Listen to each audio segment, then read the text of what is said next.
एक बार इसको रिवाइज कर लेते हैं, फिर नेक्स्ट टॉपिक स्टार्ट करते हैं। ओके, आपने ये कॉपी में लिखा भी है ये टेक्निक सबके बारे में, ठीक है। तो energy conservation techniques in induction motor कौन से हैं? एक है improving power quality, then motor survey, matching motor rating with the required load, minimizing the idle and redundant running of motor, operating in the star mode, rewinding of motor, improving mechanical power and transmission efficiency, replacement by energy efficient motor and periodic maintenance. ठीक है। Now improving power quality. Power quality हम कैसे improve करते हैं? By maintaining the ratings of voltage, frequency and harmonic content. ठीक है। Voltage में क्या रहता है कि maintaining the voltage at the rated value for a motor result in the properly expected torque speed characteristics available to the drive load. Lower voltage leads to excessive current on, due to which the line losses is increases, machine copper losses increases, and line voltage drop is increases.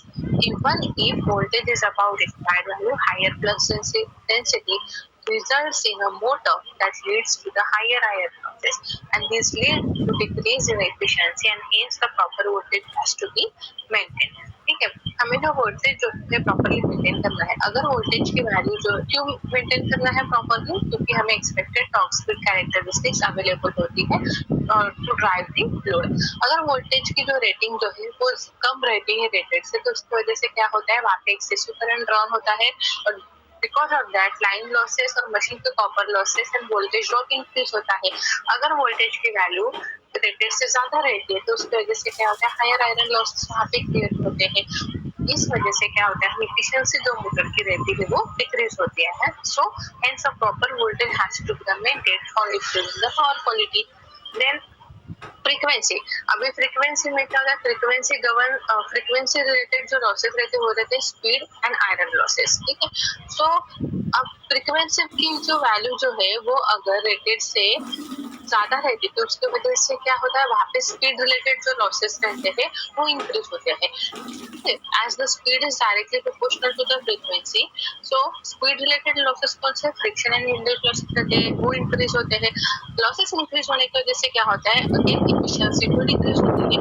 Then frequency की value अगर कम रहती है rated से तो उसके वजह से क्या होता है, वहाँ पे स्पीड जो है it leads to the lower speed that affects the output power of the induction motor, and hence the frequency has to be maintained at the rated value.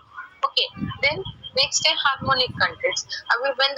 When the supply waveform is purely sinusoidal, the harmonics are absent, which means the no iron and no copper losses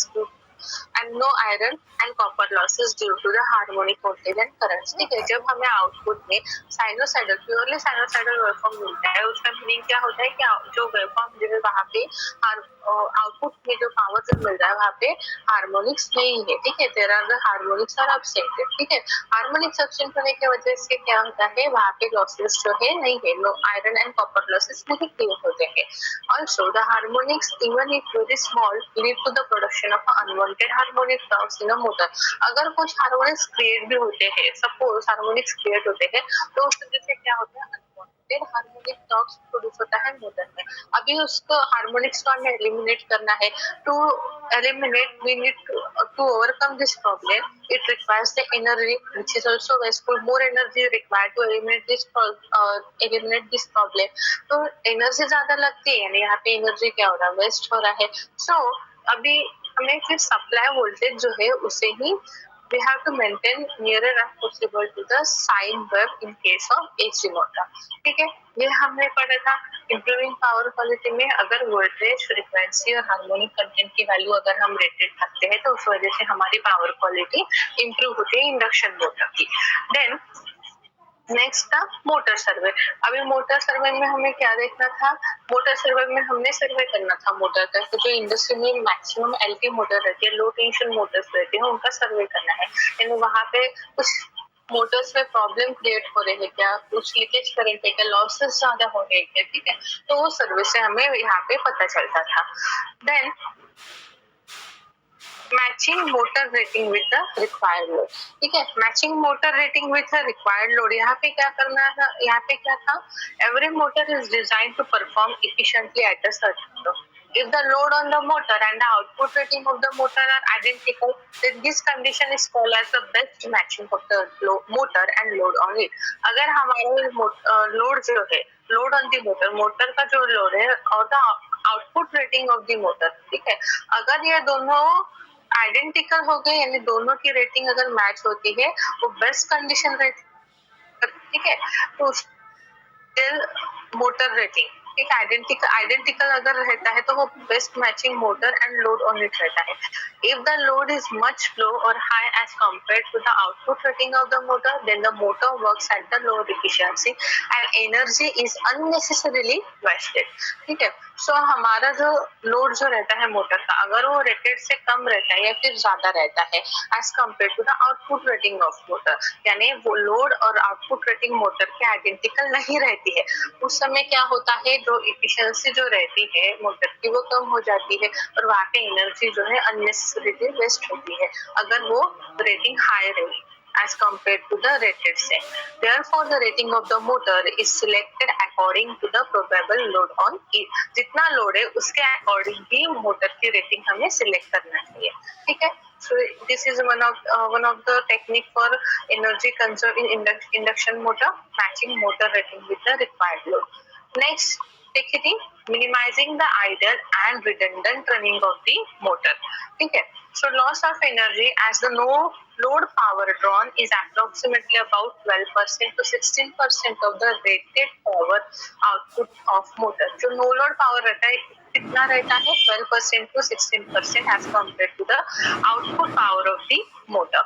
Therefore, the idle running should be avoided. Unnecessary heat production at a friction point such as the bearings leading to the wearing of a bearing. Motor being highly inductive load under idle running, as there is no real power, means mechanical load is not connected to it, so the power factor of such no load running is low and leading to the unnecessary line losses. जब power factor कम होता है motor का, उससे जिससे क्या होता है, वहाँ पे unnecessarily line losses प्रोड्यूस होते हैं. So लाइन लॉसेस प्रोड्यूस होंगे तो हमारी एफिशिएंसी जो है वो भी कम हो जाएगी. So reduction in overall system energy efficiency over a period of time. तो हमें आइडल और रिडंडेंट मिनिमाइज करना है, idle and redundant running of the motor. Then next है operating in a star mode. ठीक है, अभी operating in a star mode, क्यों हमें स्टार मोड में ऑपरेट करना चाहिए, अब ये सभी को पता होगा. स्टार्टर में हमने पढ़ा है स्टार डेल्टा स्टार्टर. क्यों हमें स्टार मोड में कनेक्ट करना चाहिए मोटर को, बताओ मुझे क्या एडवांटेजेस है स्टार मोड में अगर हम कनेक्ट करते हैं मोटर को, तो उसके वजह से क्या एडवांटेजेस आते हैं. यस, ये अभी हमने पिछले लेक्चर में भी पढ़ा था, आपने कॉपी में भी लिखा है, और मैंने जब अभी स्टार्टर समझाया था उसमें भी इसका रीजन है क्यों हमें मोटर को स्टार मोड में कनेक्ट करना चाहिए स्टार्टिंग में. बताओ मुझे कोई.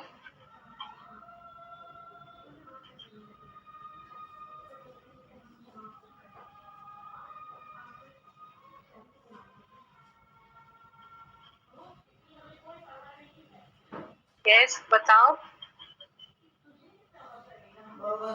आपके इसमें आपके लैंग्वेज में बताओ, आपको जो समझा है वो बताओ.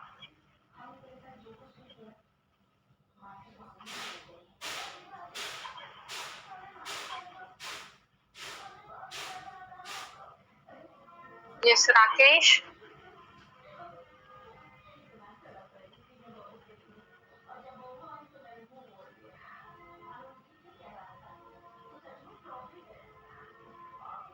आपने आपके कॉपी में लिखा है ना, वहां से तो पढ़कर बताओ क्यों हमें स्टार मोड में मोटर को ऑपरेट करना चाहिए.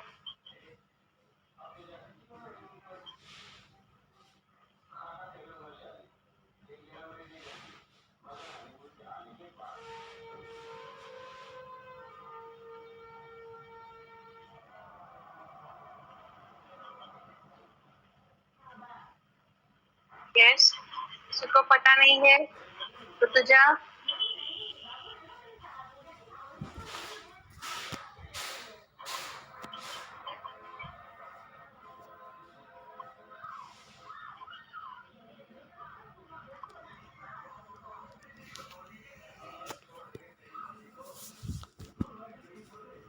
ओके, मैं बता देती हूँ एक बार फिर से, ठीक है? अगर नहीं समझता है तो पूछ लेना मुझे। Operating in a star mode, ठीक है? The torque required by the load is less than 30% and hence the current requirement is reduced. When it is connected in a star, the phase voltage reduces to 1 by 3 times as compared to the delta mode. As the torque generated by motor is directly proportional to the square of the applied voltage, so the torque produced falls to the 1 by 3 as compared to the delta mode. ठीक है, जब हम लोग starting में induction motor की winding star mode में connect करते हैं तो उस समय क्या होता है, जो हमारे स्टेटर वाइंडिंग्स जो है, जो हमारे स्टेटर के जो फेजेस है, ठीक है, थंड पाणी पेतच उसका नाही जो मी वोल्टेज कधीच. जो है रिड्यूस रहता है 1/3 टाइम्स रिड्यूस रहता है as compare to the delta mode.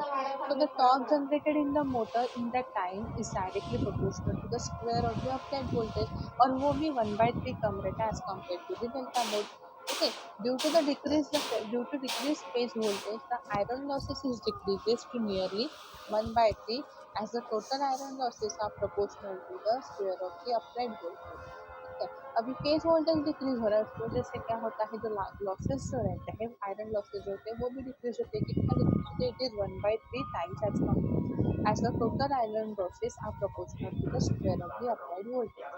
Due to the reduction in the phase voltage, the current drawn in the line is also reduces and leading to the lower copper losses in the motor and it decreases the line losses. अभी phase voltage जो है 1/3 times reduce हो रहा है, तो उसके वजह से जो करंट ड्रॉ होगा स्टार्टिंग में, जब मोटर स्टार मोड में कनेक्ट रहेगी, तो जो करंट जो है वो भी रिड्यूस होगा. वो कितना हो रहा है? वो भी 1/3 टाइम्स रिड्यूस हो रहा है as compare to the delta mode.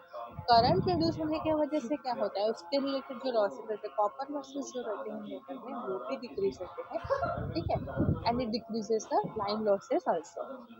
So by operating the motor in a star mode, we can conserve the energy in induction motor. ये हमने पढ़ा था. Then rewinding of the motor. Again, this is another technique for energy conservation in induction motor. Rewinding of motor. अभी rewinding of motor कब करना पड़ता है? जब हमारे एग्जिस्टिंग वाइंडिंग जो है उसमें कुछ फॉल्स आता है, ठीक है, कुछ एक्सेसिव हीट होने, टेम्परेचर बढ़ने के वजह से कहते हैं वहाँ पे हीटअप प्रोड्यूस होता है, वाइंडिंग जल सकती है. ठीक है, वाइंडिंग जलने के बाद क्या होगा, हमें जो आउटपुट में जो पावर जो मिलेगा वो प्रॉपरली नहीं मिलेगा. ठीक है, वो रेटेड हमें नहीं मिलेगा.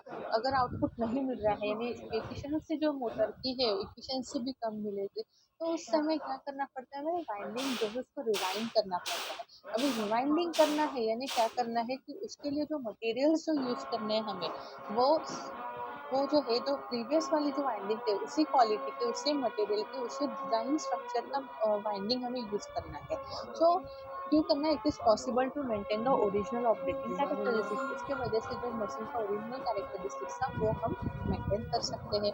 Then using larger cross section area of the conductor and better insulation, the copper losses can be minimize. अगर हमने कंडक्टर्स जो है उसका, कंडक्टर जो है, large cross section area of the conductor हमने यूज किया या फिर बेटर इंसुलेशन यूज किया वाइंडिंग पे, उसके वजह से क्या होगा, जो कॉपर लॉसेस जो है वो मिनिमाइज हो गए.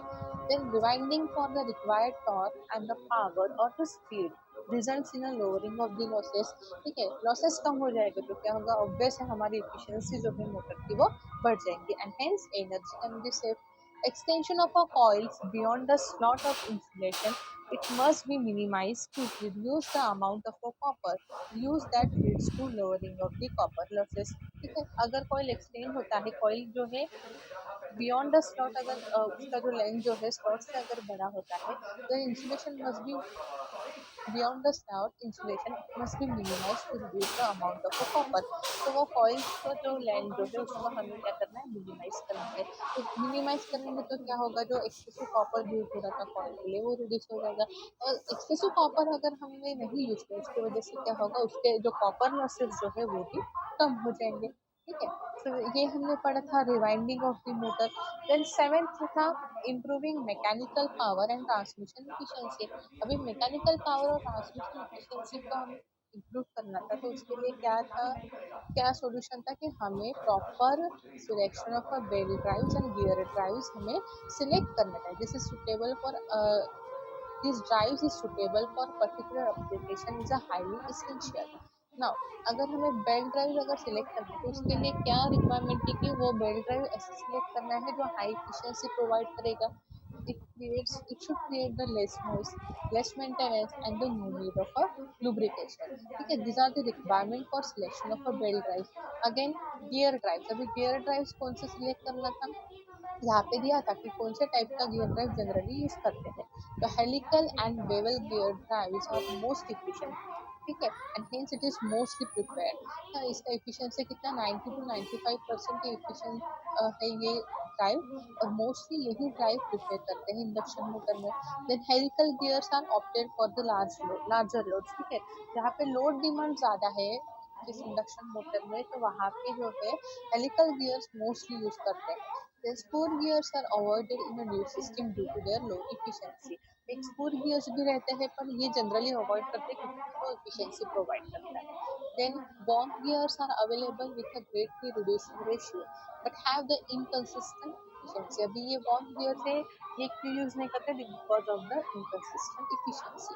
However, it proves economical up to 15 HP. But ये 15 HP की जो मोटर रेटिंग है, ठीक है, अप टू 15 HP ये हम यूज कर सकते हैं ये वार्म गियर. बट अगेन एक डिसएडवांटेज है कि इनकंसिस्टेंट एफिशिएंसी देगा. ठीक है, एफिशिएंसी जो है प्रॉपरली नहीं प्रोवाइड करेगा.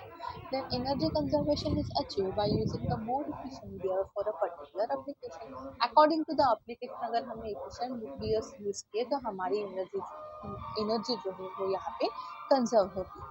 ठीक है, तो ये था हमारा belt drives and gear drives. इसके हेल्प से हम मैकेनिकल पावर और ट्रांसमिशन एफिशिएंसी इंप्रूव कर सकते हैं. ठीक है, this is another method for conserving the energy conservation technique in induction motor. Now next है replacement by energy efficient motor. यानी यहाँ पे क्या करना था, कन्वेंशनल मोटर को रिप्लेस करेंगे अगर एनर्जी एफिशिएंट मोटर के साथ, तब भी हम एनर्जी कंजर्व कर सकते हैं. अभी यहाँ पे एडवांटेजेस देते हैं एनर्जी एफिशिएंट मोटर के. ठीक है, फर्स्ट क्या था, they are manufactured with the higher quality conducting electromagnetic and insulating material and techniques. ठीक है, हम इसका जो मैन्युफैक्चरिंग जो रहता है, ठीक है, जो इक्विपमेंट यूज करेंगे वो हाई क्वालिटी के इक्विपमेंट यूज करेंगे हम. ठीक है, इंसुलेटिंग मटेरियल जो यूज करेंगे वो भी हाई क्वालिटी के हम यहाँ पे यूज करेंगे. And new adaptive techniques use करेंगे for manufacturing of the energy efficient motor. They usually have a high service factor and bearing life, less waste heat output, all of which increases the reliability. Service factor ज्यादा है, bearing life इसका कम है. ठीक है, और heat जो waste होता है, हीट वेस्ट भी कम है. इसके वजह से क्या होता है, ये it increase the reliability of energy efficient motor. Good याचा optimum value पाऊस with a राहत असून soft दगदग starter, है ना.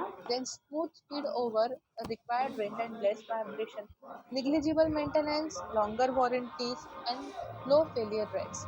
It can withstand with the high temperature without any problem. Then their operation is almost noise free. They are having the high acceleration and high retardation capabilities. Low cost of operation due to the less consumption of electricity, less heating of motor due to the efficiency factor being high, and this can run for a long periods of the time. And the again low maintenance is required because the higher quality material is used and the chances of breakdowns are very less as compared to the conventional motor. ठीक है, then next method था periodic maintenance. अभी यहाँ पे periodic maintenance में क्या करना है, हमें क्या करना है, मशीन का सर्वे करना है, पीरियोडिक उसको चेक करना है, मशीन क्लीनिंग करना है. ठीक है, मशीन का सेटअप और अलाइनमेंट चेक करना है, बियरिंग लुब्रिकेशन कैसा है उसका कंडीशन असेसमेंट करना है, परफॉर्मेंस असेसमेंट, हमें ये सब आता है पीरियोडिक मेंटेनेंस के अंदर. ठीक है, यहाँ तक समझा है, यहाँ तक हमने लास्ट लेक्चर में पढ़ा था. यहाँ तक समझा है सभी को.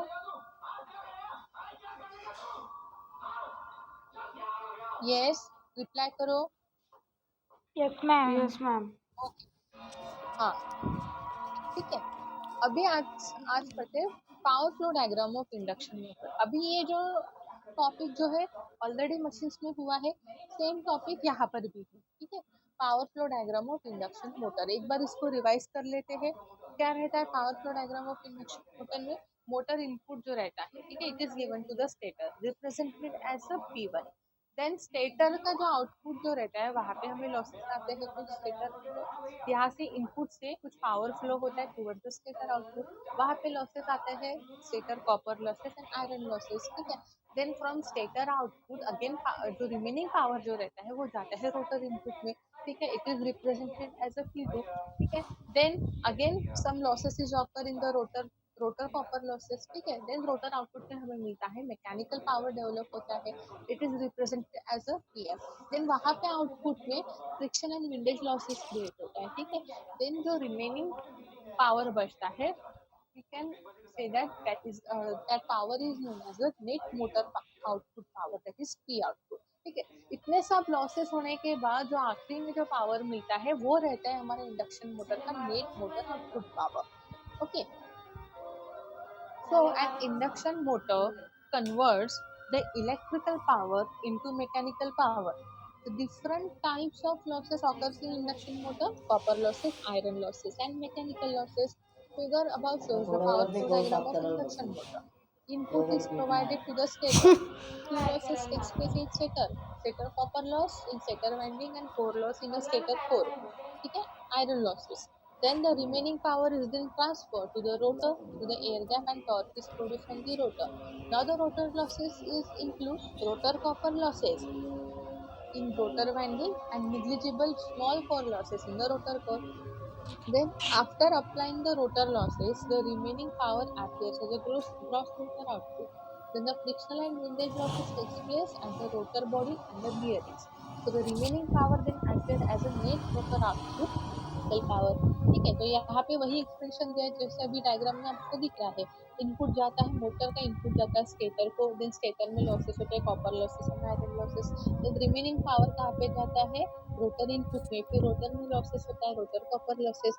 देन वहां से फिर रिमेनिंग पावर जाता है रोटर आउटपुट में जहाँ पे मैकेनिकल पावर डेवलप होता है। अगेन वहां पे फ्रिक्शनल विंडेज लॉसेस क्रिएट होता है। देन इस सब प्रोसीजर से जो रिमेनिंग पावर बचता है वो हमें मिलता है एज अ नेट मोटर आउटपुट, ठीक है। तो ये पावर फ्लो डायग्राम हमने ऑलरेडी पढ़ा था। अभी ये जो प्रॉब्लम जो आते हैं, ठीक है, ये प्रॉब्लम जो आते हैं इंडक्शन मोटर में कि लॉसेस जो क्रिएट जो होते हैं, तो लॉसेस क्रिएट जो होते हैं, ठीक है, तो उसके लिए भी क्या सॉल्यूशन है। तो method for improving the power quality, अभी ये टॉपिक अगेन यहाँ पर भी आता है जो आपने अभी फर्स्ट इसमें पढ़ा था, ठीक है, जो energy conservation techniques in induction motor, यहाँ पे जो आपने ये पढ़ा था इम्प्रूविंग पावर क्वालिटी वाला, ठीक है। ये इम्प्रूविंग पावर क्वालिटी कैसे इम्प्रूव होती है, वोल्टेज मेंटेन करने से, फ्रीक्वेंसी और हार्मोनिक कंटेंट से। यही सेम टॉपिक यहाँ पर है। तो पावर फ्लो डायग्राम में आपको ये दिख रहा है जो लॉसेस जो हो रहे हैं, तो उससे हमें अगर इम्प्रूव करना है तो कैसे करेंगे, bye improving the power quality, again by applying the rated input voltage and by maintaining the rated frequency of input voltage, by maintaining the perfect sinusoidal wave shape of the input voltage। अभी यहाँ पे मैंने ये explain नहीं किया है point को क्योंकि हमने ऑलरेडी वो ये टॉपिक जो है इम्प्रूविंग पावर क्वालिटी टॉपिक हमने ऑलरेडी पढ़ा है, वहाँ पे एक्सप्लेन है। तो यही यहाँ पर आपको लिखना है, ठीक है। Applying the rated input voltage यानी क्या करना है, अगर वोल्टेज को हमें वोल्टेज जो है रेटेड वोल्टेज अप्लाई करना है इंडक्शन मोटर को, ना कम करना है ना ज्यादा करना है, दोनों। अगर रेटेड से अगर कम रहा वोल्टेज तो वहाँ पे लॉसेस क्रिएट होते हैं, कॉपर लॉसेस क्रिएट होते हैं, मैकेनिकल लॉसेस क्रिएट होते हैं, और अगर ज्यादा रहा अगेन आयरन लॉसेस क्रिएट होते हैं, ठीक है। तो इसके वजह से एफिशिएंसी जो है मोटर की कम होती है, तो हमें रेटेड इनपुट वोल्टेज अप्लाई करना है। Then rated frequency of the input voltage, again frequency भी रेटेड अप्लाई करना है।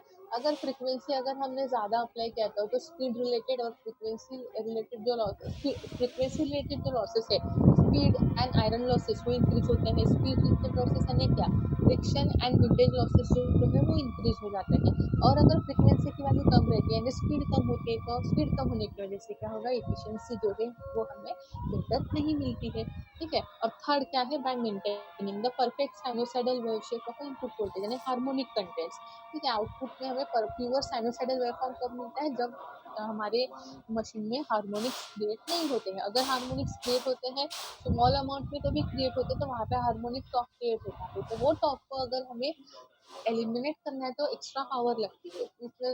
उस वजह से क्या होता है, वहाँ पे एनर्जी जो है वेस्ट होती है। तो हमें स्टार्टिंग में जो वोल्टेज जो लेना है वो रेटेड वोल्टेज प्रॉपरली देना है, उस वजह से क्या होगा, हमें आउटपुट में perfect sinusoidal wave shape input, perfect sinusoidal हमें मिलेगा। ठीक है, ये था methods of improving the power quality. Now comparison of energy efficient motor with the standard motor. ठीक है, ये बहुत इंपॉर्टेंट टॉपिक है, कंपैरिजन करना एनर्जी एफिशिएंट मोटर को स्टैंडर्ड मोटर के साथ, यानी standard motor means conventional induction motor. ठीक है, तो ये आपको लिखना है कॉपी में, लिखो ये comparison of energy efficient motor with the standard motor, ये कॉपी में लिखना है सभी को। 15 किलो का है।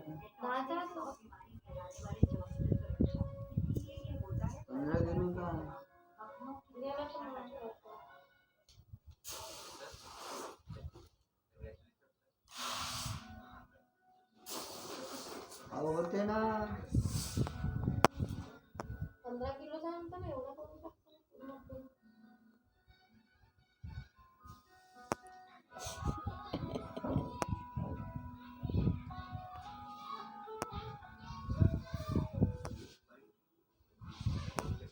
यस, लिख लिए क्या ये हेडिंग डाला, comparison of energy efficient motor हो विद द एक्टिवा स्टैंडर्ड का मोटर। नहीं एक कौन यस सा मैम, लिख रहे हैं। नगदीमध्ये हाँ, ऑब्लिक करके लिखना कन्वेंशनल मोटर।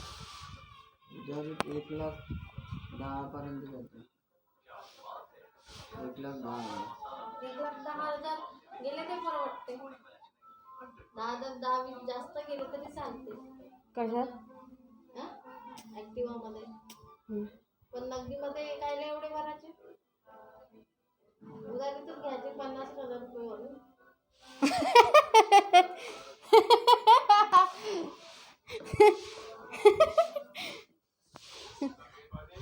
या गाडीचे गाणे मागं विचारलं तर 20,000 रुपये देतो मैं, 20-25,000 रुपये। ठीक है, तो फर्स्ट पॉइंट क्या है, कंस्ट्रक्शन के ऊपर कंपेयर करना है। अभी एनर्जी एफिशिएंट मोटर के लिए कंस्ट्रक्शन कैसे रहता है, कौन सी मटेरियल यूज करते हैं, 15 वर्ष कोर झाली, आता सीआरजो पण material for windings. Core CRGO material use करते हैं वाइंडिंग्स के लिए, copper conductor with larger cross section area वाले गाडीचे 15 कंडक्टर वर्ष यूज करते हैं। फक्त बियरिंग्स के लिए एनर्जी एफिशिएंट बियरिंग्स म्हणून यूज लोक करते काय हैं, करते fan 8,000 aerodynamic design fibre fan हम यूज 5 वर्ष करते हैं। चालवते भाई मस्त। कन्वेंशनल मग इंडक्शन गाडीचं मोटर के काम आलं लिए तर वीस कोर जो इंडक्शन है हम घेतो। सिलिकॉन स्टील मटेरियल का यूज करते हैं। वाइंडिंग के लिए aluminium conductor with smaller cross section area use करते हैं। देन बियरिंग्स जो स्टैंडर्ड बियरिंग्स यूज करते हैं। फैन स्टैंडर्ड त्याच्यासाठी 5,000 फैन रुपये होता है खर्च एल्यूमिनियम लागतो। मटेरियल। ठीक है, यानी इससे पता 5,000 चल चे रहा है कि आता जो खर्च लागून मटेरियल्स जो राहिलो। मैन्युफैक्चरिंग आता पर्पस के गाडीला लिए, कोर 3,000 और रुपये खर्च वाइंडिंग के लागतो लिए फायद्याची हम ना। बियरिंग्स के लिए जो जेव्हा जो मटेरियल विकतो जो यूज म्हणलं करते हैं, तेव्हापासून तर तो एनर्जी दहा पाच एफिशिएंट हजार मोटर रुपये में गेले, मग ज्यादा 15-20,000 रुपये क्वालिटी खर्च के लागले, ते मटेरियल यूज 30,000 करते रुपये हैं एज वाढले कम्पेयर असते। टू द कन्वेंशनल नवीन गाडी इंडक्शन घ्यायली असती मोटर। खर्च पण नसतो ठीक झाला। है, कंस्ट्रक्शन पॉइंट हे ऑफ व्यू। सगळे काम होत असेल ना सेकंड पॉइंट कौन तुझ्यामुळे. सा है, लॉसेस। त्यामुळे ठीक तू है, आता कन्वेंशनल में ज्यादा लॉसेस होते हैं, एनर्जी एफिशिएंट में कम होते हैं। ठीक है, कायले विकता लॉसेस आर गाडी, लेस कायले इन घेता, एनर्जी मग पैसे एफिशिएंट कुठून मोटर भरा, बट हे हाई सगळं. इन द कन्वेंशनल पेमेंट म्हणून तर इंडक्शन 2-3,000 रुपये मोटर। दहा वाजता पडले. अजून काय ओके, काय झालं म्हणजे गाडी देन मस्त चालते होते. ह्या नेक्स्ट याने पॉइंट है आमच्या स्टार्टिंग गाडीचे टॉर्क। पैसे जास्त. अभी जो कोण स्टार्टिंग म्हणते टॉर्क जो रहता है किती एनर्जी एफिशिएंट मोटर में, गुड वर्षापर्यंत ऑप्टिमम मिळाले. कोण वैल्यू विद म्हणतो द शॉर्ट स्टार्टर। लोकेशन यानी स्टार्टिंग आता टॉर्क लोक जो कसं है, आहे माहिती आहे का, स्टार्टिंग टॉर्क कैसे मिलता नटे है, गुड पल्ला मिलता लावत है नाही, बाय काही यूजिंग पडलं द तर काही शॉर्ट नाही, पूर्ण स्टार्टर। भंगार होते. देन माझं तर नाही. कन्वेंशनल में कैसे होता है, it depends on the starting method. ठीक है, depends on the starting method, यहाँ पे स्टार्टिंग टॉर्क मिलता है कन्वेंशनल में। भाई एनर्जी एफिशिएंट में good optimum value with the soft starter. Soft starter use करने से हमें यहाँ पे स्टार्टिंग टॉर्क की वैल्यू जो है अच्छी मिलती है एनर्जी एफिशिएंट। स्पीड, स्पीड में क्या रहता है, energy efficient motor smooth speed over the required range and less vibration. While conventional में क्या रहता है, स्पीड जो रहता है, speed may not be so smooth, jerks and vibration में बी द इन्वॉल्व। ठीक है, सो दिस इज, ये रहता है कन्वेंशनल इंडक्शन मोटर। ठीक है, तो ये इतना लिख लो, इसके बाद बताना। ठीक है, और आगे पॉइंट है, ठीक है, इसके डिफरेंशिएशन पे और पॉइंट्स है नेक्स्ट स्लाइड पे। इतना लिख कर होने के बाद बताओ। ये ना टाकना है गाऊ. हा? तू शिलावचं काम करते का जास्त? माझा दिमाग सटकते पैशाच्या नावाला. एक तर एका एका पैशाने माणूस करतो. म्हणूनच म्हणतो का बघे दोन- उचले पहिले. म्हणूनच म्हणतो 2 पैसे वाचवायचे आहे तर काहीतरी करायला लागते फोन नाही. बंद कर. ते बघूच बोलले तेवढं तर आणले ते टाक पहिले. पकडले पाय बरी दुखून लागली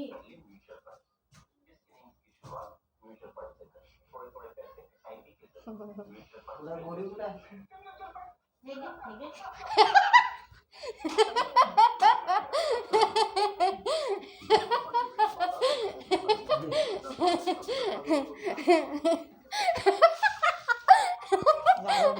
तू उचल तू उचल त्याचा चायना पाहायला मुंग्या बापरे देवा रे. अब तर मुंग्या आहे तर बस ना तिकडं बाहेर का पाहायला चालली पाहायला नाही चालली थोड्या वेळ बसशील का पाय कोणी आहे आता बोलत आहे का आता पाय. हॅलो मावशी काकू झालं का काम? बाळ काय रडत आहे? झोपला का बाळ?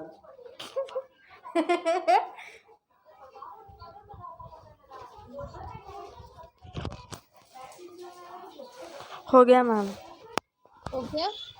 यस आशीष झोपा लागते का? अभ्युदय हो गया क्या लिख कर रही हो?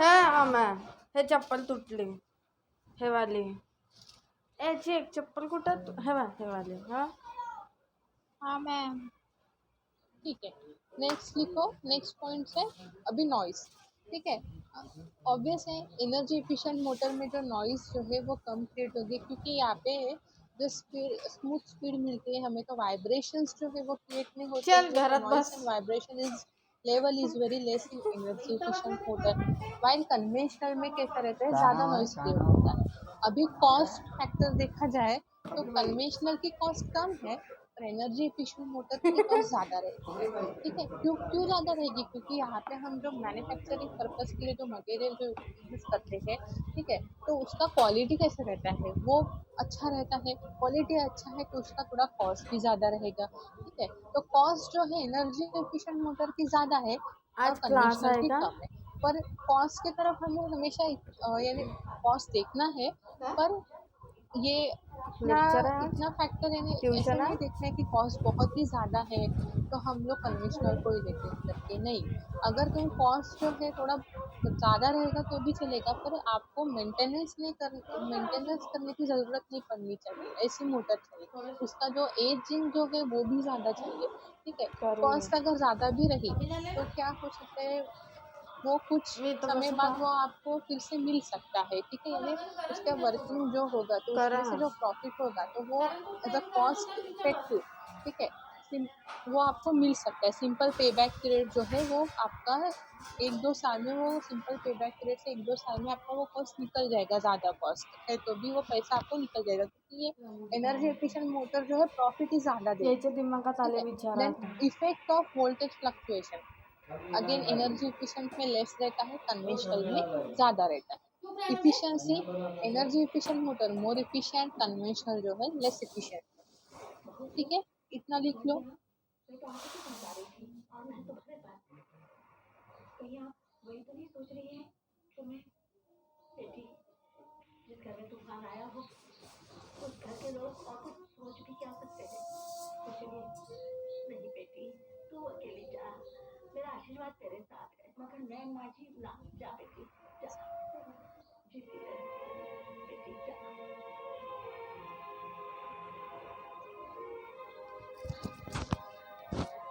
तू पहिलेच प्रेम करत होता तुझ्यावर थांब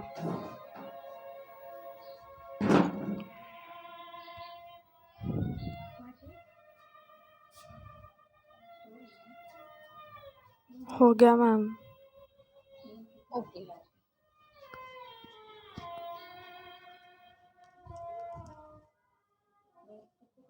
नेक्स्ट नेक्स्ट मेंटेनेंस जो है एनर्जी एफिशिएंट मोटर के लिए मेंटेनेंस जो है वो निग्लिजिबल लगता है वारंटी ज़्यादा रहती है और लो फेलियर रेट्स रहता है कन्वेंशनल के लिए मेंटेनेंस ज़्यादा लगेगा लेस वारंटी रहेगी and high failure rates operating temperature अभी energy efficient motor can withstand with the high temperature without any problem but conventional induction motor at high temperature some problem may arise in the operation of conventional induction motor then material used for energy efficient motor that they are manufactured with the higher quality conducting electromagnetic and insulating material and the techniques.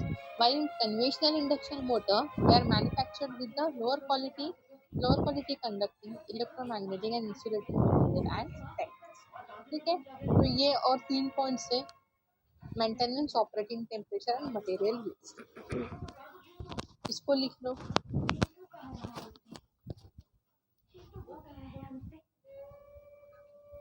भगवान की मर्जी के सामने किसी का वश नहीं चलता बेटी। बहुत बड़ा सर उठाया है उसने हम पर। जवान बेटा जान से गया तो है। मेरे को यह जैसी मासूम बहू भी, अभी उम्र ही क्या है उसकी। पहाड़ जैसी जिंदगी सामने खड़ी है उसकी। कैसे काटेगी बेचारी। वो शादी के बिना घर में रहेगी तो लोग तरह तरह की बातें करेंगे, और बाहर शादी करती हूँ उसकी तो मेरी बेटी घर से बाहर जाएगी। बाहर जाए भी क्यों? तुम भी तो शादी करना चाहते थे ना उससे। मत छेड़ो पुरानी बातें माँ। क्यों न छेड़ो? ऐसे नजर चुराने से क्या वो झूठ बन जाता है? प्यार करते थे उसने तुझे ना की थी छोटे की वजह से। अब कहाँ है छोटा? अरे छोटा ही नहीं रहा तो ना कैसे? देखिए आने ना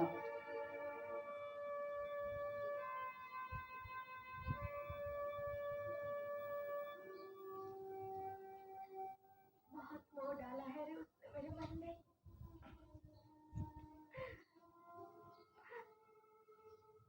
बहू नहीं बेटी है मेरी वो। बेटी के बगैर शायद रह भी सकती, मगर उसके बगैर नहीं।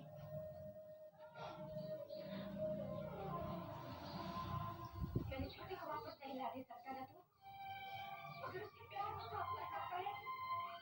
तो अपना ले उसे, बचा ले उसे डर डर के ठोकरें खाने से।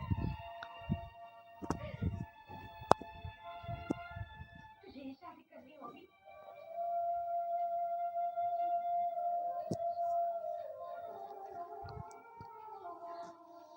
उसके हाथ लेकर ही आएगा तेरे पास।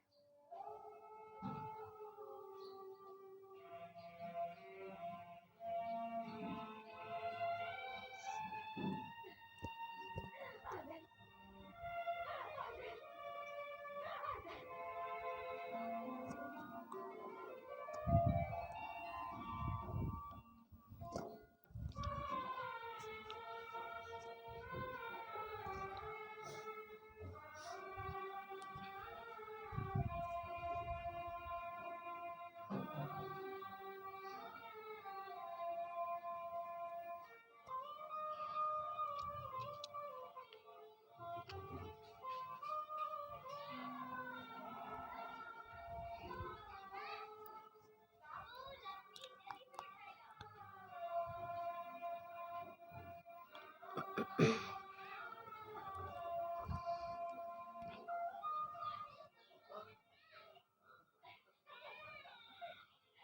होने के बाद बताना। हाँ,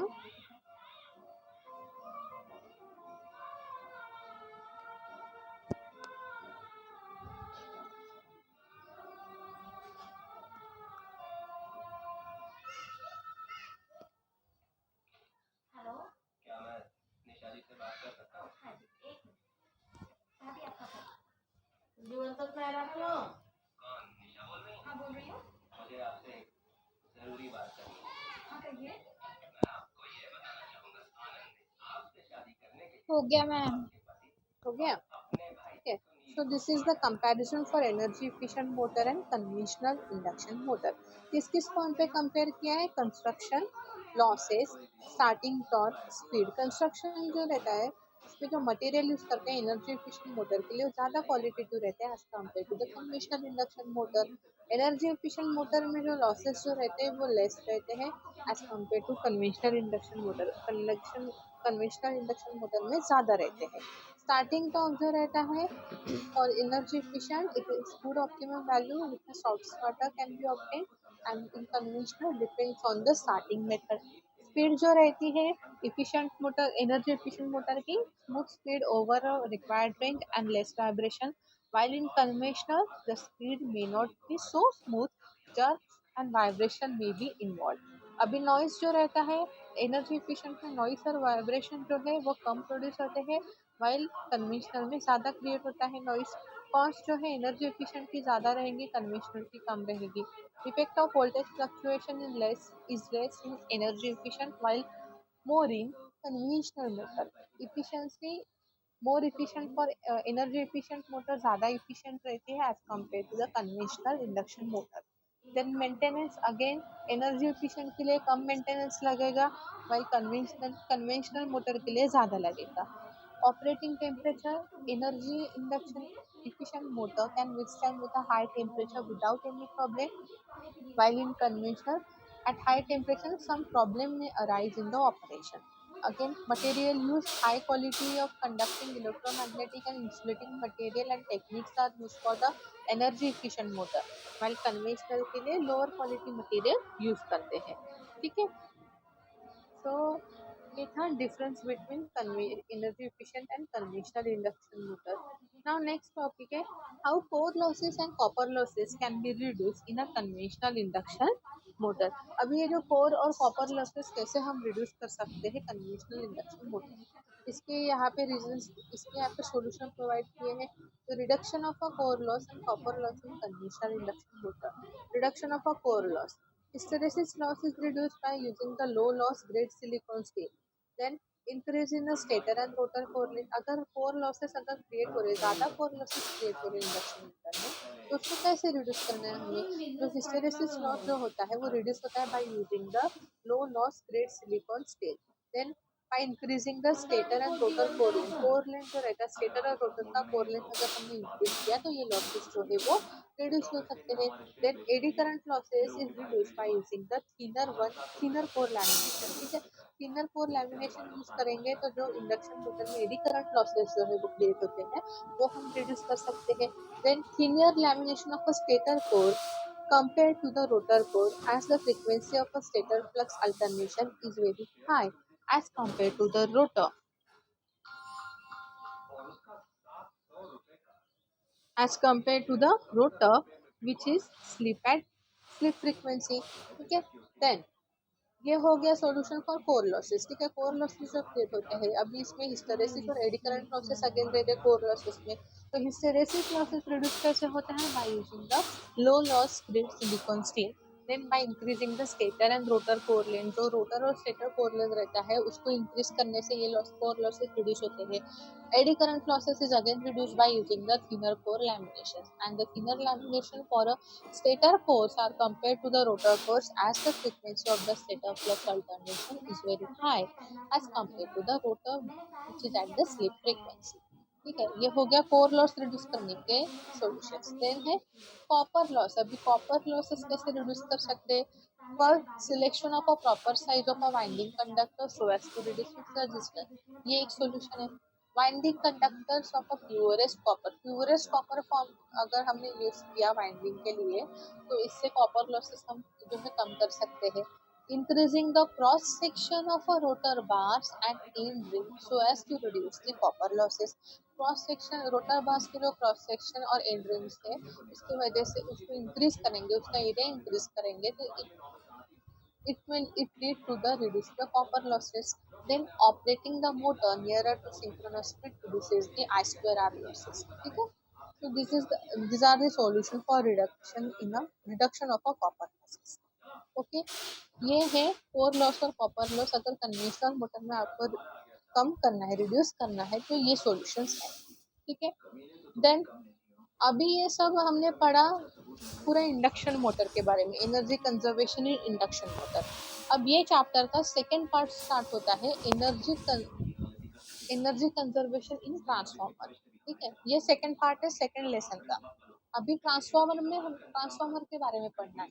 अभी इसमें भी ये पढ़ना है कि नीड क्या है एनर्जी कंजर्वेशन की ट्रांसफार्मर के लिए. अब एनर्जी कंजर्व करना है ट्रांसफार्मर में तो उसके टेक्निक्स क्या है, डिफरेंट टेक्निक्स क्या है. ये सिमिलर जैसे इंडक्शन मोटर में पढ़ा सिमिलरली वही यहाँ पर ये वही सेम यहाँ पर भी पढ़ना है, पर जो टेक्निक्स जो है वो डिफरेंट है यहाँ पे. ठीक है, देख need for energy conservation in transformer. In electrical power system, transformer are used to change the voltage of a different section as per the need of a economic and efficient operation of the system. ठीक है, transformer electrical power system में transformer generally use होते हैं for changing the voltage level. It can be use as a step up transformer and a step down transformer. ठीक है, according to the different section, according to the requirement. So, as per the need of economic and efficient operation of the system, we can use the transformer. Since the transformers are integral part of a power system and large in the numbers, whether they are on load or no load, they always remain flat. ठीक है. Then the power losses in a winding. अभी जो transformer की winding जो रहती है उसमें power losses जो क्रिएट होते हैं वो कैसे रहते हैं? at no load, primary copper losses due to the no load current, and in a magnetic core due to the rated voltage across the primary, it results in a energy wastage. ठीक है. अब primary copper losses create होते हैं यहाँ पे at no load condition, and magnetic core में rated voltage across primary winding. Magnetic core में losses create जो होते हैं, ठीक है, it is because the rated voltage is applied across the primary. उसके वजह से मैग्नेटिक कोर में लॉसेस आते हैं. ठीक है. सो इट रिजल्ट्स इन हसायचं तो एनर्जी चिट्टी वाला शुभचिंतक. again as the rated voltage and the no load current are there around the clock of reduction in these losses in the transformer leads to the large amount of energy saving over the period, which can be used for the some other good reasons. ठीक है. अभी ये जो losses जो create हो रहे हैं, ठीक है, current losses, no load current losses और जो मैग्नेटिक कोर में लॉसेस हो रहे हैं बिकॉज हमने फुल रेटेड वोल्टेज अप्लाइड कर दिया प्राइमरी वाइंडिंग में, उसके वजह से जो लॉसेस हो रहे हैं वहाँ पे एनर्जी वेस्ट हो रही है. अभी अगर हमने इसको प्रॉपर रेटिंग में अप्लाई किया ट्रांसफार्मर को, तो उसमें जो एनर्जी जो वेस्ट हो रही है वो हम एनर्जी कंजर्व कर सकते हैं और वो एनर्जी किसी दूसरे पर्पस के लिए, अनदर गुड रीजन के लिए हम वो एनर्जी को यूज कर सकते हैं. Therefore there is a need of energy conservation in a transformer. ठीक है. थोड़ा थोड़ा इंडक्शन मोटर की तरह ही है, क्योंकि इंडक्शन मोटर में भी लॉसेस क्रिएट होते थे, इसलिए वहाँ पे एनर्जी कंजर्व करना था. सिमिलरली ट्रांसफार्मर में भी एनर्जी कंजर्व क्यों करना है? क्योंकि ट्रांसफार्मर में जो कॉपर लॉसेस जो होते हैं, no load primary copper losses due to the no load current और magnetic core losses, magnetic core में जो लॉसेस क्रिएट होते हैं उसकी वजह से क्या होता है? एनर्जी वेस्ट होता है. हा जिवंत का तो this is the main reason for need for energy conservation in transformer. ठीक है. तो यही आपने बोला है कि in electrical power system the transformer are used to change the voltage level of a different section as per the need of economic and efficient operation of the system. Since the transformer are integral part of the system and are large in numbers, whether they are on load or no load, they always remain on a line. The power losses in the windings, that is no load primary copper losses due to the no load current, and in a magnetic core due to the voltage across the primary winding, it results in an energy wastage. So, as a rated voltage and a no load current are there around the clock, in reduction in these losses in a transformer leads to the larger amount of energy saving over the period, which can be used for some other good reason. Therefore, there is a need of energy conservation in transformer. ठीक है. तो in short क्यों करना है energy conserve transformer में? क्योंकि transformer में जो लॉसेस क्रिएट हो रहे हैं वो क्रिएट ना हो. अगर वो क्रिएट हो तो उसको रेक्टिफाई करने के लिए ज्यादा अमाउंट में एनर्जी लगता है. ठीक है. तो स्टार्टिंग में वो क्रिएट ना हो, हम उसको प्रॉपर रेटिंग अप्लाई करेंगे, उस वजह से क्या होगा? वहाँ पे एनर्जी वेस्ट नहीं होगी और जो रिमेनिंग एनर्जी जो है हम किसी अनदर पर्पस के लिए यूज कर सकते हैं. ठीक है. इस वजह से वहाँ पे एनर्जी कंजर्व होती है. Opportunities for energy conservation techniques in transformer. नाही ना यार, अभी किती यहाँ वेळचं पे बोला चालू है कि आहे. हम एनर्जी तो कंजर्व करेंगे. ठीक है. तो वो कैसे कंजर्व करेंगे एनर्जी? ठीक है. बाय यूजिंग द, अभी फर्स्ट पॉइंट बोला है by using the use of a energy efficient transformer. जैसे इंडक्शन मोटर में हम energy efficient induction motor use करते थे in place of conventional motor. तो सिमिलरली कन्वेंशनल ट्रांसफार्मर की जगह एनर्जी एफिशिएंट ट्रांसफार्मर हम यहाँ पे यूज कर सकते हैं. Then use of a amorphous core containing ferromagnetic elements like iron cobalt alloy. This material has a high resistivity than a silicon steel. ठीक है, तो यहाँ पे जो कोर जो है, कोर हम अच्छे मटेरियल से बना हुआ कोर हम यूज कर सकते हैं, लाइक आयरन कोबाल्ट ऑर्डर. ठीक है, एंड उसकी जो रेजिस्टिविटी जो रहती है मटेरियल्स की वो ज़्यादा रहती है as compare to the silicon steel. Due to this the core losses are reduce, so the less energy is wasted. ठीक है, इसके वजह से क्या होगा, जो कोर लॉसेस जो है वो कम प्रोड्यूस होगी और एनर्जी कम वेस्ट होगी अगर हमने कोर के लिए जो मटेरियल जो है वो अच्छा क्वालिटी का यूज किया. Then use the encapsulated dry type transformer. अभी ये ट्रांसफॉर्मर का टाइप है, वो आगे आएगा आपको यही लेसन में. ठीक है, तो अगर encapsulated dry type transformer use किया तो उसकी वजह से भी एनर्जी कंजर्व हो सकता है. In place of conventional transformer की जगह ये ट्रांसफॉर्मर अगर हमने यूज किया तो. Using the tap transformer, usually auto transformer leading to the saving in a copper. अभी टैप ट्रांसफॉर्मर यूज करने से भी एनर्जी कंजर्व होगा. टैप ट्रांसफॉर्मर से आपको पता होगा, अभी आज ही हमने मॉर्निंग को पढ़ा स्टार्टर में, ऑटो ट्रांसफॉर्मर स्टार्टर, वहाँ पे टैपिंग्स प्रोवाइड रहता है. Tap transformer means the auto transformer starter. अगर ऑटो ट्रांसफॉर्मर स्टार्टर हमने वर्किंग के लिए यूज किया तो उसकी वजह से क्या होगा, it leading to the saving in a copper. ठीक है, यानी कॉपर सेविंग हो रहा है, यानी कॉपर के जो लॉसेस जो है वो भी कम क्रिएट हो गए यहाँ पे. Then use of a thinner lamination of a superior CRGO steel in a transformer core to reduction of iron losses. अभी यहाँ पे जो है thinner lamination CRGO मटेरियल का स्टील अगर ट्रांसफॉर्मर कोर के लिए हम यूज करेंगे, उसके वजह से भी जो आयरन लॉसेस जो है यहाँ पे कम प्रोड्यूस हो गए. ठीक है, then carry out the periodic maintenance of transformer. Periodic maintenance करेंगे ट्रांसफॉर्मर का तो उसकी वजह से भी यहाँ पे लॉसेस जो है कम क्रिएट होंगे. हमें पता चलेगा कि कहाँ पे ट्रांसफॉर्मर में फॉल्ट आया है. Then use the better quality low resistance copper conductor to reduce the copper losses.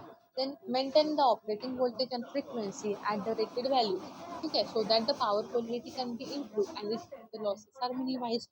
Use the better quality insulation material to improve the overload capacity and decrease the dielectric leakages. ठीक है, तो ये यहाँ पे कुछ reasons दिए हैं कि जिस वजह से हम एनर्जी कंजर्व कर सकते हैं ट्रांसफॉर्मर में. These are the some technique by using this we can conserve the energy in a transformer. ठीक है, यहाँ तक समझे है कि सभी को? Yes, ma'am. Okay. ठीक है, so these are the energy conservation techniques in transformer. Use energy efficient transformer. Core के लिए जो मटेरियल है वो हाई क्वालिटी का यूज कर सकते हैं, उसके वजह से जो कोर लॉसेस जो है वो रिड्यूस होते हैं. By using dry type transformer, by using auto transformer starter transformer, we can conserve the energy in the transformer. ठीक है, so by maintaining the operating voltage and frequency at the rated value, we can minimize the losses and using the better quality insulation material to improve the overload capacity and decrease the dielectric leakages. Then, so ये कुछ techniques है for energy conservation techniques in transformer. Now again some another techniques for energy conservation in transformer. ये main है. ठीक है, सबसे पहले है loaded sharing, then parallel operation, then isolating techniques, replacement by energy efficient transformer and periodic maintenance. ठीक है, ये मेन टेक्निक्स है इसकी. Loaded sharing, parallel operation, isolating techniques, replacement by energy efficient transformer and periodic maintenance. अभी loaded sharing यानी क्या होता है? ठीक है, the problem like overloading, variation in a voltage and heating are very common in transformer. It takes a lot of time for its repairing and maintenance and also involves the high cost. Load sharing यानी क्या होता है कि जो अभी देखिए यहाँ पे क्या बोला है एक्सप्लेनेशन के बाद कि जब ओवरलोडिंग या वोल्टेज जो रहता है, वेरिएशन आता है वोल्टेज में या फिर हीटअप होता है ट्रांसफॉर्मर. ठीक है, तो ये कुछ कॉमन प्रॉब्लम है ट्रांसफॉर्मर के. ठीक है, अभी इसको रेक्टिफाई करने के लिए बहुत ज़्यादा टाइम लगता है. It takes the lot of time for its repairing and maintenance and it also involve in high cost. ठीक है, अभी इसको मेंटेन करना है, रिपेयर करना है तो हाई कॉस्ट लगता है. So the load sharing protect the transformer under overload condition. ठीक है, तो अभी लोड शेयरिंग ये जो मेथड है इससे क्या करता है, ट्रांसफॉर्मर को प्रोटेक्शन प्रोवाइड करता है अंडर ओवरलोड कंडीशन में. जब ओवरलोड कंडीशन आता है तो उस समय क्या होता है, ये लोड शेयरिंग क्या करता है, ट्रांसफॉर्मर को प्रोटेक्ट करता है. ऐसे due to the overload the efficiency drops and the secondary winding gets overheated. और it may burn because of the excessive heat. अभी ओवरलोडिंग कंडीशन आता है, उसकी वजह से क्या होता है, जो ट्रांसफार्मर की सेकेंडरी वाइंडिंग होती है वो ओवर हीट हो जाती है, ठीक है, वहाँ पे एक्सेसिव हीट प्रोड्यूस होता है और इसके वजह से जो है एफिशिएंसी कम हो जाती है। So the transformer can be protected by reducing the extra load. तो उस कंडीशन को हमें उस कंडीशन में ट्रांसफार्मर को हमें अगर बचाना है तो हम कैसे करेंगे, can be protected by reducing the extra load, यानी जो एक्स्ट्रा लोड एक ट्रांसफार्मर के ऊपर आ रहा है उसको हम रिड्यूस करेंगे। अब उसको रिड्यूस कैसे करेंगे, यानी हमें क्या करना है, जो ऑलरेडी ट्रांसफार्मर है उसके पैरेलल में दूसरा ट्रांसफार्मर लगाना है, ठीक है। This can be done by operating another transformer in a parallel with the main transformer. Main transformer में जो एक्सेसिव लोड आ रहा है उसकी वजह से क्या हो सकता है, सेकेंडरी वाइंडिंग जो है ट्रांसफार्मर की वो बंद हो सकती है, तो वो ओवरलोडिंग कंडीशन में ये पॉसिबिलिटीज है। तो उस समय क्या करना है, जो मेन ट्रांसफार्मर है उसके साथ अनदर पैरेलल में दूसरा ट्रांसफार्मर हमें लगाना है। अब दूसरा ट्रांसफार्मर लगाएंगे तो क्या होगा, जब ओवरलोडिंग कंडीशन आएंगी तो क्या होता है, ये मेन ट्रांसफार्मर का एक्सेसिव लोड जो है वो दूसरे ट्रांसफार्मर के ऊपर चला जाता है, ठीक है। when the loads on the transformer are constant, the total active power loss and the reactive power consumption of a transformer will be changed and with the variation of a load distribution between the transformer, यानी दोनों transformer के ऊपर अगर बराबर load distribute हो जाएगा overloading condition में, तो वहाँ पे सेकेंडरी हीटअप होगी क्या, या सेकेंडरी वाइंडिंग हीट होगी क्या, वो डैमेज होगी क्या, नहीं होगी, ठीक है। So, therefore, the transformer of a total active power loss and reactive power consumption can be reduction in the minimum value according to the economic dispatch loads between the transformer, so as to achieve the transformer energy conservation, ठीक है। तो loaded sharing में आपको यही पढ़ना था कि loaded sharing से हम एनर्जी कैसे कंजर्व कर सकते हैं ट्रांसफार्मर में। तो जब ओवरलोडिंग कंडीशन आती है, तो एक ट्रांसफार्मर के ऊपर अगर ओवरलोडिंग कंडीशन आती है तो वहाँ पे चांसेस रहते हैं बर्न होने का, ट्रांसफार्मर की वाइंडिंग बंद हो सकती है। तो क्या करना है, जो मेन ट्रांसफार्मर है जिसमें ओवरलोडिंग कंडीशन आ रही है उसके साथ पैरेलल में दूसरा ट्रांसफार्मर लगाना है। पैरेलल में दूसरा ट्रांसफार्मर लगाएंगे तो क्या होगा, दोनों ट्रांसफार्मर के ऊपर क्या होगा, जो लोड जो है इक्वली डिस्ट्रीब्यूट होगा। तो यानी क्या हो रहा है, लोड शेयरिंग जो है वो इक्वली डिस्ट्रीब्यूट हो रहा है। तो उससे क्या हो सकता है, उससे क्या होगा कि हमारा ट्रांसफार्मर जो है वो डैमेज नहीं होगा ओवरलोड कंडीशन में, ठीक है। ये एक मेथड है लोडेड शेयरिंग। नेक्स्ट है पैरेलल ऑपरेशन, ठीक है। पैरेलल ऑपरेशन में क्या करना है, अगेन यहाँ पे दो ट्रांसफार्मर लगाना है आपको और उसको पैरेलली कनेक्ट करना है। The transformer is said to be in a parallel operation when the primary winding are connected to a common voltage supply। अभी देखो यहाँ पे देखो ट्रांसफार्मर ए, ठीक है, ये ट्रांसफार्मर एक है, दूसरा है ट्रांसफार्मर बी। अब जब ट्रांसफार्मर जो है इससे ट्रांसफार्मर कब पैरेलल कनेक्टेड है, कब बोला जाता है, जब प्राइमरी वाइंडिंग जो रहेगा ट्रांसफार्मर का it is connected to the common voltage supply, ठीक है। अभी ये दोनों ट्रांसफार्मर का देखो प्राइमरी वाइंडिंग सप्लाई बस को कनेक्टेड है, कॉमन सप्लाई वोल्टेज को कनेक्ट है, और सेकेंडरी जो वाइंडिंग जो है दोनों ट्रांसफार्मर का वो एक कॉमन लोड को कनेक्टेड है, ठीक है। तब हम कहेंगे कि ट्रांसफार्मर जो है वो पैरेलली ऑपरेटिंग कंडीशन में है। Okay. Now the transformer capacity is most important parameter while selecting the transformer. If the transformer capacity is selected over range, then the investment of the transformer is increased as well as the transformer no load losses is increased. ठीक है, अभी transformer को कैसे select करना है, transformer को जब हमें खरीदना है तो वो according to the load requirement में खरीदना है। अगर हमने लोड रिक्वायरमेंट से ज़्यादा बड़ा ट्रांसफार्मर का रेटिंग वाला ट्रांसफार्मर अगर हमने खरीदा, उसकी वजह से क्या होगा, ट्रांसफार्मर की तो कॉस्ट बढ़ेगी, उसके साथ साथ जो है नो लोड लॉसेस जो है वो भी इंक्रीज होते हैं, ठीक है। Mostly power transformer give the maximum efficiency at full load condition. Mostly हमें पावर ट्रांसफार्मर यूज करना है for it gives the maximum efficiency at the full load condition. If one runs number of transformer in a parallel, one can switch on only those transformer which will give the total demand by running nearer to its full load rating of the transformer. When the load increases, the one can switch on the one by one other transformer connected in a parallel to fulfill the total demand. In this way, one can run the system with the maximum efficiency. अभी ये line का meaning क्या है कि अभी दो transformer का है पैरेलल में कनेक्टेड है और दोनों ट्रांसफार्मर एक ही टाइम पे हमें ऑपरेट नहीं करना है, ठीक है।